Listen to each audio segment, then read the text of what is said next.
Assalamualaikum warahmatullahi wabarakatuh. Salam sejahtera bagi kita semua. Selamat pagi, selamat siang, selamat sore, dan selamat malam.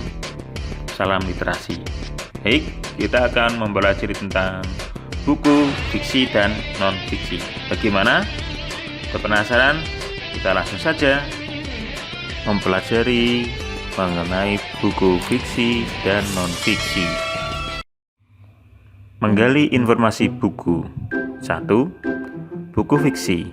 Menggali buku fiksi bertujuan untuk memperoleh hiburan ataupun kesenangan. Contoh dari buku dongeng, cerpen, novel, dan drama. Bagian kedua, buku non-fiksi, di mana menggali buku non-fiksi bertujuan untuk memperoleh sejumlah informasi, pengetahuan, ataupun wawasan. Contoh dari buku non-fiksi ini adalah buku pelajaran, buku ilmiah, dan biografi. Indeks bagian ini adalah bagian dari daftar kata istilah penting yang terdapat dalam buku. Di bagian akhir tersusun menurut abjad yang memberikan informasi mengenai halaman tempat kata atau istilah itu ditemukan. Contoh kata amanat ada di 123, kata antonim di halaman 24, bait 230. Berdasarkan indeks tersebut diketahui bahwa kata amanat dijumpai pada halaman 123 dan 343. Adapun istilah antonim digunakan dalam halaman 24 dan kata bait dipakai pada halaman 230. Glosarium. Glosarium adalah daftar alfabetis istilah dalam suatu ranah pengetahuan tertentu yang dilengkapi dengan definisi untuk istilah-istilah tersebut. Biasanya terdapat pada bagian akhir suatu buku, dicetak tebal atau kata istilah.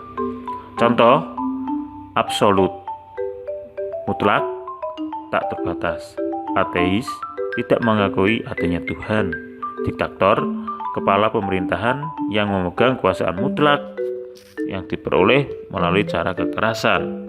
Kita mempelajari tentang daftar pustaka. Bagaimana daftar pustaka? Daftar pustaka disebut pula catatan kaki atau footnote, yaitu daftar yang berisi tentang semua buku atau tulisan yang dijadikan acuan atau landasan dalam penelitian. Sebetulnya daftar pustaka dan footnote itu tidaklah sama.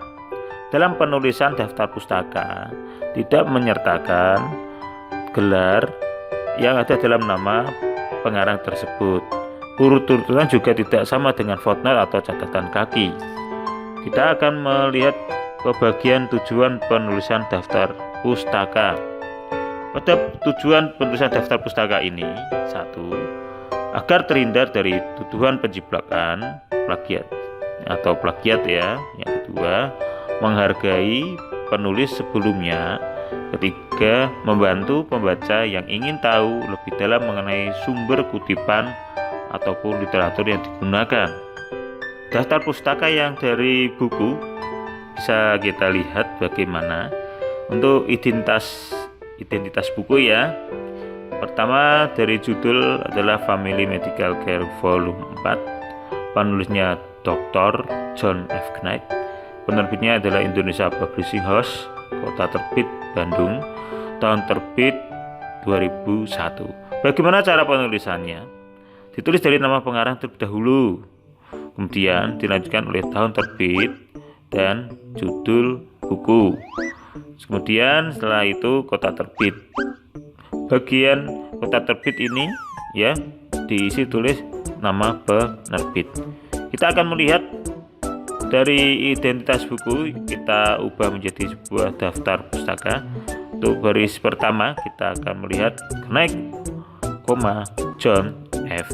Sehingga gimana kalau 3 suku kata terakhir dalam nama orang tersebut digunakan, kemudian diurutkan dari hurufan awal kosakata yang pertama, kemudian kosakata kedua. Di sini kalau 3 kosakata. Kemudian contoh selanjutnya kita melihat bagian nama ya, tadi Knight, John F. spasi tahun terbit tahun 2001 titik judul bukunya Family Medical Care volume 4.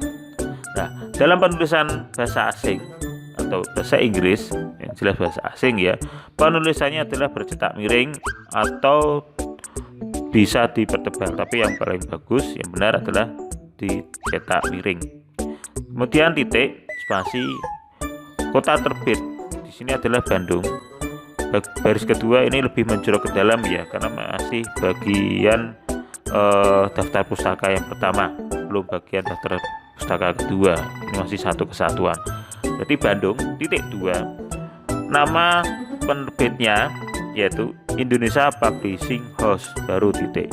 Inilah cara penulisan daftar pustaka yang kita ambil literaturnya dari buku. Pustaka yang kita ambil dari internet, bagaimana cara penulisannya? Yang pertama, kita akan melihat identitas dari data artikel. Judulnya Inikah Dampak Mematikan Pemanasan Global. Penulisnya Jeko Iqbal Reza. Tanggal tayang di sini 29 Agustus tahun 2015. Waktu akses internet 10 Februari 2016 pukulnya 10.27. Jadi pukulnya 10:27. URL-nya jangan lupa ketik dengan http://tekno.liputan6.com.red garis miring ya, bukan titik, maaf 2304179 garis miring inikah strip dampak strip mematikan strip pemanasan strip global. Itu URL-nya.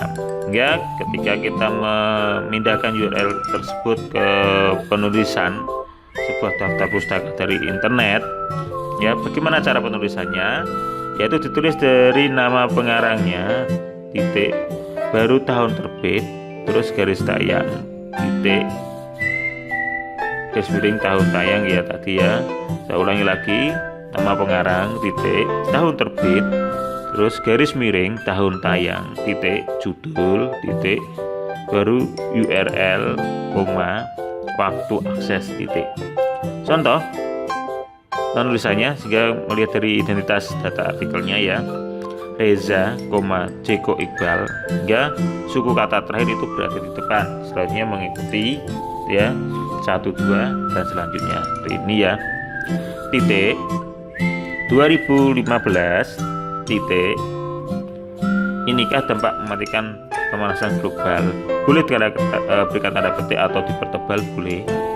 Titik http://tekno.liputan6.com/red/2304179 inikah strip dampak strip mematikan strip pemanasan strip global, diakses pada 10 Februari 2016 pukul 10:27 titik. Jika ini berapa baris? 4 baris ya. Baris kedua 3, 4 ini menjorok ke dalam ke kanan. Itu saudara-saudara, ya bisa mengetahui cara penulisan daftar pustaka dari internet yang baik dan benar. Sekarang cara penulisan daftar pustaka dari artikel jurnal. Daftar artikel yang sebagai identitasnya jurnal itu diambil dari Sirop Bastra, Jurnal Kebahasaan dan Kesatriaan volume 1. Judul artikelnya Bahasa Indonesia dalam Informasi dan Iklan di Ruang Publik Kota Pangkal Pinang. Penulisnya adalah Umar Solihan, penerbit Kantor Bahasa Provinsi Bangka Belitung, Kementerian Pendidikan dan Kebudayaan, Kota Terbit Pangkal Pinang, tahun terbitnya 2013. Bagaimana cara penulisannya? Cara penulisannya yang benar adalah di sini penulis 2 suku kata ya, sehingga suku kata yang terakhir itu berada di depan, sehingga dibalik saja Solihan, Umar, titik 2013 titik Bahasa Indonesia dalam Informasi dan Iklan. Ini adalah judul artikelnya ya. Terus lanjut dalam Siroks Basra, titik 2 Jurnal Kebahasaan dan Kesusastraan volume 1. Nah, ini baru titik ya. Kota terbitnya adalah Pangkal Pinang. Titik 2 kantor terbitnya, nama penerbitnya Kantor Bahasa Provinsi Bangka Belitung, Kementerian Pendidikan dan Kebudayaan. Nah, ini bagian baris kedua, 3, 4 dan kelima ini menjorok ke dalam, ke kanan ya, karena ini masih satu kesatuan dari daftar pustaka itu sendiri. Sekarang bagian catatan tentang isi buku. Catatan isi buku dibuat setelah membaca buku dengan menuliskan pokok-pokok isi buku. Kemudian catatan tentang isi buku itu banyak sekali manfaatnya, apalagi jika kita ingin mempelajari kembali buku yang telah kita baca. Di mana catatan ini dapat dibuat sendiri secara kreatif, dapat membubui dengan bolpen, warna, ataupun gambar-gambar menarik. Peta konsep isi buku. Bagaimana peta konsep isi buku ini? Yaitu berisi pokok-pokok dari buku itu sendiri. Buku yang sebagai contoh adalah isi buku apresiasi sastra ya. Bab 1, bab 2, bab 3, bab 4, bab 5. Yaitu bab 1 pendahuluan, dari pengertiannya, manfaat, jenis-jenis. Terus bab kedua kajian pustaka tentang puisi dan sebagainya. Bab ketiga prosa, pengertiannya. Bab keempat drama, dan bab kelima penutup. Bagannya adalah sebagai berikut. Yang pertama apresiasi sastra ya, terus sebagai pendahuluan, hingga itu pengertian sastra, manfaat karya sastra, dan jenis-jenis sastra. Teknik fiksasinya yaitu merupakan teknik membaca cepat dengan gerakan mata yang menyapu halaman demi halaman suatu buku dengan kecepatan tinggi. Teknik ini digunakan untuk menemukan isi pokok buku, juga sebagai salah satu cara meningkatkan kecepatan membaca. Langkah-langkah teknis fiksasi bisa menyediakan kertas yang diberi gambar titik-titik hitam. Kemudian gerakan tatapan mata dengan mengikuti titik-titik hitam secara cepat. Ketiga, mengulangi latihan itu berkali-kali dengan titik-titik hitam yang semakin dijarangkan. Yang keempat, menerapkan latihan itu pada bahan bacaan yang sesungguhnya, di mana bacaan itu bisa dibaca halaman demi halaman secara cepat. Tidak setiap kata dibaca, melainkan hanya baris atau kata tertentu saja. Ini sebagai bagannya ya, bisa dilihat adanya buku fiksi itu memberikan tema, alur, tokoh, gaya bahasa, latarnya, amanat, ya, unsur intrinsik dalam daya tarik buku fiksi. Dimana buku non fiksi, daya tarik buku non fiksi ini kekuatan argumentasi ya, gagasan, originalitas, ilustrasi yang menarik, terus bahasa menarik, dan kelengkapan data. Itu saja, terima kasih, selamat belajar tentang bagian buku fiksi dan non-fiksi. Wassalamualaikum warahmatullahi wabarakatuh. Selamat membaca dan salam literasi.